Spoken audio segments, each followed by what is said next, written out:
Makanya Allah Muhammad Adam itu disebut namanya insan. Insan itu rahasiaku, dan akulah yang menjadi rahasia insan itu. Kalau aku yang menjadi rahasia insan, itu sebenarnya aku itulah sebenarnya yang disebut insan itu, Tuhan. Itulah pandangan yang kasab itu. Bapak Ibu sudah bisa untuk mengingat dan menyaksikan Allah 24 jam. Apapunlah profesi kita, gurukah kita, pedagangkah kita, menggalaskah kita, apapun, bisa kita menyaksikan Allah pada diri sendiri dari semua aktivitas dan perbuatan kita itu. Kalau tak nampak, tak nyata Allah pada diri dari semua aktivitas kita, itulah yang katakan orang yang buta. Orang yang buta apa kata Allah?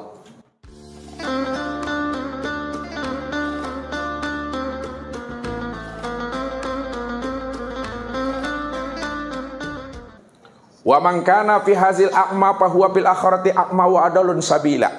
Barang siapa yang tidak memahami, tidak mengenal dan menyaksikan aku yang telah wujud, aku yang telah nyata pada segala yang ada, pada segala yang wujud, maka itulah orang yang buta.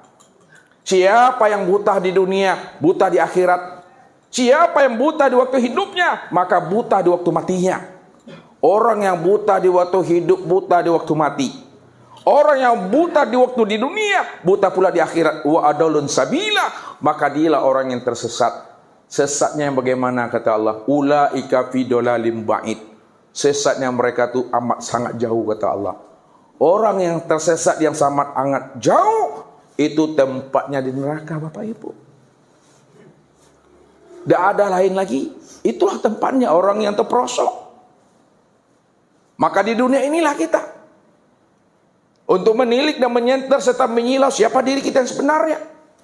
Kalau kita sudah bisa menilik, menyilau dan menyenter diri kita yang sebenarnya, bahwa diri kita ini tidak ada, yang ada hanya Allah, maka Allah lah yang wujud itu. Kalau Allah lah yang wujud, maka dialah yang melihat itu. Allah yang melihat. Inilah yang dimaksudkan tadi. Kalau wujud kita telah fana ke dalam wujudnya Allah, maka Allah lah yang bersifat wujud itu. Kalau Allah yang bersifat wujud, maka sebenarnya sesungguhnya Allah lah yang sama. Allah lah yang basar tuh. Allah lah yang kalam. Allah lah yang ilmu. Allah lah yang kudrat. Allah lah yang iradat. Allah pula lah yang hayat. Akulah yang wujud kata Allah. Kalau aku yang wujud, aku yang mendengar pada telingamu. Nah, pakai mu juga di situ lagi. Padahal aku yang mendengar pada telingaku sendiri. Cuma ini bahasanya, ya, bahasa Al-Quran mesti dikiaskan. Aku yang melihat pada matamu. Aku yang berkata pada lisanmu. Aku yang mengetahui pada hatimu. Aku yang kuasa pada kudratmu. Aku yang berkehendak pada keinginanmu. Aku yang hidup pada nyawamu, kata Allah. Itulah rahasianya. Di dalam hadis kursi juga disampaikan Allah. Siapa yang dekat kepada aku, kata Allah, di samping dia melaksanakan ibadah yang wajib, lalu dia melakukan ibadah yang sunnah-sunnah, maka aku pun cinta kepada dirinya, kata Tuhan. Kalau Allah sudah cinta, kalau Allah sudah rindu pada diri Bapak Ibu, akulah yang menjadi matamu pada saat engkau memandang. Aku yang menjadi telingamu pada saat engkau mendengar. Aku yang menjadi tangan, aku yang menjadi kaki. Aku yang wujud pada dirimu. Tidak ada dirimu situ. Apa la taqilun? Apa la tatafakkarun? Kenapa tidak kamu pahami? Kenapa tidak kamu pikirkan bahwa yang wujud itu hanya aku, Allah? Siapa yang tidak mau memikirkan dan memahami yang wujud itu hanya aku, wa adalun sabila, maka dia adalah orang yang tersesat dari Tuhan. Tersesat yang sangat amat jauh Bapak Ibu. Selama diri kita tersesat dalam pandangan Allah, selama itulah pula Allah mengatakan diri kita najis. Selama Allah mengatakan diri kita najis, selama itu pula ibadah kita itu mardud, tertolak dia. Walaupun secara ilmu fikih sah, kena terpenuhi syarat dan rukunnya. Tapi dalam pandangan ilmu hakikat, pandangan ilmu tasawuf, itu adalah tertolak, itu adalah mardud. Ini yang dikatakan oleh Allah. La sholata illa bima'rifatillah. Tidak sah solat yang kita dirikan, tidak sah ibadah kita sepanjang umur kita, illa bima'rifatillah, kalau kita tidak mengenal Allah yang wujud itu hanya Allah, yang nyata itu hanya Allah. La tasihul ibadah illa bima'rifatil ma'bud. Tidak dikatakan kita ini beribadah, belum disebut sah ibadah kita, illa bima'rifatil ma'bud, melainkan kita mengenali siapa yang beribadah itu yang sebenar-benarnya. Kalau kita tidak mengenal siapa yang beribadah itu yang sebenar-benarnya, maka ibadah kita itu karam Bapak Ibu, ke laut namanya. Hampa dan sia-sia, tidak ada gunanya. Karena kita tidak mengenali wujud yang sebenarnya itu. Maka kenalilah wujud yang hakiki pada alam dan pada diri kita. Disitulah hapusnya diri kita itu. Inilah jalannya. Panakan wujud kita ke dalam wujudnya Allah, fanakan pula lah sifat kita dalam sifatnya Allah. Maka yang nyata hanyalah wujud dan sifat Allah semata-mata, yang terpandang, yang terlihat pada alam dan pada diri kita ini. Makanya orang-orang tarekat Bapak Ibu, orang-orang ahli tasawuf, selalu dia menjazamkan sebelum dia takbir. Waktu salat, sebelum takbir, sebelum angkat tangan, ada itikad hatinya, la maujudan bil haqqi ilallah.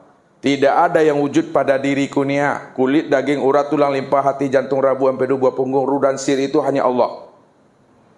La sami'an bil haqqi ilallah. Tidak ada yang mendengar pada pendengaranku ini, melainkan yang sebenarnya mendengar itu hanyalah Allah. La basiran bil haqqi ilallah. Tidak ada yang melihat pada penglihatanku ini, melainkan yang sebenarnya melihat itu adalah Allah. La mutakalliman bil haqqi ilallah. Tidak ada yang berkata pada lisanku ini, melainkan yang berkata pada lisanku itu hanya Allah. La aliman, la qadiran, la muridan, la hayyan bil haqqi ilallah. Tidak ada yang mengetahui, berkuasa, berkehendak dan hidup pada diriku ini, melainkan yang mengetahui kuasa dan hidup pada diriku itu hanyalah Allah semata-mata. Udah nampak dia Allah Bapak Ibu. Telah terang Allah dalam pandangan hati dan jiwanya. Telah wujud Allah itu pada dirinya. Ketika itulah baru dia mengangkat tangan, Allahu Akbar. Jadi mengangkat takbir, mengangkat tangan yang disebut namanya takbiratul ihram itu, saksikan dahulu Allah, lihat dahulu Allah. Kalau sudah disaksikan dan sudah dilihat Allah itu, sudah nyata dan terang pada diri, barulah kita sebut Allahu Akbar. Takbir begitu. Nabi Adam, ketika ruhnya belum ditiupkan Allah, ketika nur belum masuk ke dalam dirinya, belum ada Adam itu bisa melihat dan menyaksikan Allah. Ketika Adam belum bisa menyaksikan dan melihat Allah, Adam belum ada memuji Allah di situ. Tapi pada saat Nabi Adam itu sudah dimasukkan ruhnya, sudah dimasukkan nur, sudah dimasukkan rahasia Tuhan. Allah banguk ya Bapak Ibu, Allah turun naik doa. Udah bisa dia menyaksikan Allah pada dirinya. Disitulah Adam mengatakan Allahu Akbar. Jadi kita mengatakan Allahu Akbar, sudah melihat Allah pada diri, baru sebut Allahu Akbar. Kalau kita sudah bisa melihat kesucian Allah pada diri, disitulah kita mengatakan Subhanallah. Kalau kita sudah bisa melihat keindahan Allah, keeliaan Allah pada diri, disitulah kita mengatakan Alhamdulillah. Itu maksudnya. Dipandang dulu, dilihat dahulu. Udah nyata, sudah wujud, sudah terang, barulah dipuji. Begitu memahaminya. Ini makom tasawuf, makom thariqat. Kan masih ada 2 jalan lagi Bapak Ibu. Makom tasawuf ini, thariqat ini, dia menghantarkan kita sampai mana? Itu dia. Makom thariqat hanya menghantarkan kita sampai makom hakikat. Ketika kita sudah sampai pada makom hakikat, memang dirinya cuma yang berdiri. Memang dirinya cuma yang wujud. Bahkan Allah katakan apa? Kif ya Muhammad ana rabbaka usolli.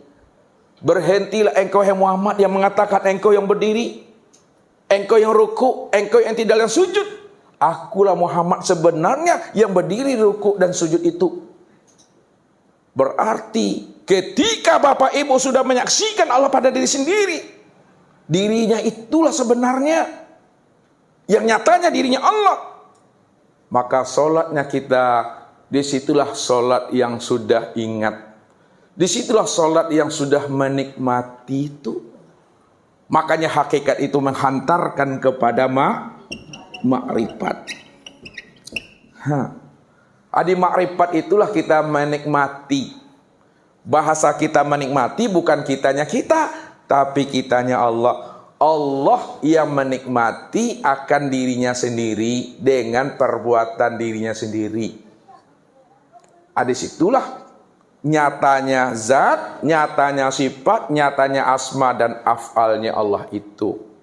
Ya, karena tidak ada diri Bapak Ibu lagi, ya, maka nyatalah zat, sifat, asma dan af'alnya Allah. Kalau sudah nyata zat, sifat, asma dan af'alnya Allah, karena Allah cuma yang berdiri dengan sendirinya. Kita lihat Bapak Ibu, tempat memandang nyatanya af'alnya Allah pada insan itu di mana pada diri Bapak Ibu? Ini pada tubuh nih. Lihat. Jadi untuk melihat nyatanya af'al Allah pada insan, lihat pada tubuh. Tubuh itulah nyatanya perbuatan Allah. Wallahu khalaqakum wa ma ta'malun. Yang kedua, tempat memandang nyatanya asma Allah pada diri Bapak Ibu di mana? Di hati. Di hati itulah nyatanya asmanya Allah, kehendak Allah. Wa ma tasya'una illa ayyasha Allah rabbul alamin. Tidaklah bisa engkau berkehendak melainkan kehendaknya hati engkau itu nyatanya kehendak aku, kata Allah. Tapi diri kita dihapus, diri kita nggak ada. Kemudian kemana tempat nyatanya memandang sifatnya Allah? Itu pada ruh. Jadi ruh itu tempat memandang nyatanya sifat Allah. Sifat Allah yang mana tuh Bapak Ibu? Sifat Allah yang 7 tuh Bapak Ibu. Nih yang 7 tadi. Apa tuh? Sama, basar, kalam, ilmu, koda, ira, dan ayat. Itu dia yang 7 tuh. Itu maksudnya tuh. Kemudian kemana tempat memandang zatnya Allah pada diri Bapak Ibu? Kepada sir. Sir itu apa artinya? Rahasia. Sekarang kalaulah sir itu rahasia, pada diri Bapak Ibu yang dikatakan sir itu yang mana? Tempat memandang zat. Lihat nih, tempat memandang zat, ini kunci ini. Tempat memandang zat pada diri Bapak Ibu disebut namanya sir. Sir ini kan bahasa Arab. Bahasanya apa? Terjemahannya apa? Rahasia. Sekarang yang sir pada diri Bapak Ibu itu yang mana orangnya? Tempat memandang sir pada diri Bapak Ibu itu disebut namanya dengan rasa. Sir pada diri Bapak Ibu itu disebut namanya rasa. Ya, rasa itu Rasul Allah, rahasia Allah. Mana yang orangnya? Mana yang disebut rasa pada diri Bapak Ibu? Yang disebut rasa pada diri Bapak Ibu itu namanya ruh. Mana yang ruh yang pada diri Bapak Ibu itu disebut namanya dengan nur. Mana yang nur pada diri Bapak Ibu itu yang disebut namanya hayat. Mana yang hayat pada diri Bapak Ibu itu adalah aku. Siapa aku? Aku itu adalah zat. Tidak ada yang lain lagi itu. Akulah yang zat. Aku yang sifat. Aku yang asma. Aku yang af'al. Aku yang tubuhmu itu. Aku yang jadi hatimu itu. Aku yang jadi ruhmu itu. Aku yang jadi rahasiamu. Jadi perhimpunan zat, sifat, asma dan af'al itu yang disebut namanya wujudullah. Nah, perhimpunan itu artinya kumpulan zat, sifat, asma dan af'al pada insan itu yang disebut wujudul. Apa artinya itu? Nyatanya Allah. Ya, kalau nyata bisa dilihat tuh? Udah tuh. Kalau udah nyata udah bisa dilihat. Tapi kalau sudah nyata namun belum bisa dilihat, bagi Bapak Ibu butuh sangi itu. Ala nyatonya, kalau ala nyato itu bisa dilihat, tapi tidak juga bisa dilihat, artinya buta tuh. Itulah maknanya Allah itu bertahwil. Allah itu menyamarkan dirinya dalam bentuk wujud yang berbeda, dalam bentuk wujud yang lain. Disitulah letaknya Allah itu berselindung di dalam terang. Itulah makna batin. Makanya batin jangan diartikan tidak ada. Dia ada tapi dia nyata pada wujud yang lain. Dia ada tapi nyata pada wujud yang berbeda. Segala wujud yang lain yang berbeda itu adalah diriku, kata Allah. Kuncilah kalimat itu, kullu syai'in halikun. Tiap-tiap segala sesuatu tidak ada. Yang ada itu hanyalah Allah. Kalau Allah cuma yang ada, maka segala yang ada itu adalah wujud aku. Bagi yang kenal bisa dia memahami aku. Bagi yang tidak kenal takkan pernah bisa memandang aku. Tetap dia dalam pandangannya, aku itu adalah batin, aku adalah gaib, kata Tuhannya. Kata dirinya. Inilah orang yang buta, orang yang tersesat itu. Inilah rahasianya Bapak Ibu. Perlunya kita itu mengenal dan memahami akan rahasia diri, supaya kita paham siapa diri yang sejati pada diri kita ini. Maka fanakalah diri kita ini selalu di dalam wujud dan sifatnya Allah. Maka nyatalah Allah itu nyata-nyatanya pada diri kita ini dan di luar diri kita. Itulah makna ingat. Makna ingat tidak lagi menyebut, makna ingat tidak lagi melafazkan. Makna ingat itu betul-betul sudah diam di dalam keadaan paham yang maknanya adalah sadar bahwa yang wujud inilah yang si ingat itu. Ingat bahasa Arabnya apa? Zikir. Ini lihat, ingat, yang ingat itu aku. Ingat itu bahasa Arabnya zikir. Yang zikir itu aku. Maka ingatlah, yang ingat itu aku itu yang ingat. Aku itu yang makna zikir. Aqimis sholata li zikri. Dirikanlah sholat untuk mengingat aku. Si ingat itulah yang sholat. Si zikri itu yang sholat. Siapa si zikri? Siapa yang ingat? Yang ingat tuh Allah. Mana yang Allah tuh? Ya. Payah untuk menyebutnya lagi Bapak Ibu. Sebab kalau disebut lain pula ditunjuk, lain pula yang menjadi pemahamannya nanti. Cukup paham dan sadari bahwa segala yang wujud itu yang si ingat. Yang si ingat itu ya aku. Aku itu ya tidak ada yang lain lagi di situ. Mungkin itu saja Bapak Ibu yang dimuliakan Allah. Selalulah kita fanakan ya diri kita ini sehingga kita bisa mengingat dan melihat Allah walaupun sesibuk apapun kita bisa menyaksikan dan mengingat Allah. Sekarang kita lanjut dengan muzakarah. Silakan Bapak Ibu. Assalamualaikum warahmatullahi wabarakatuh.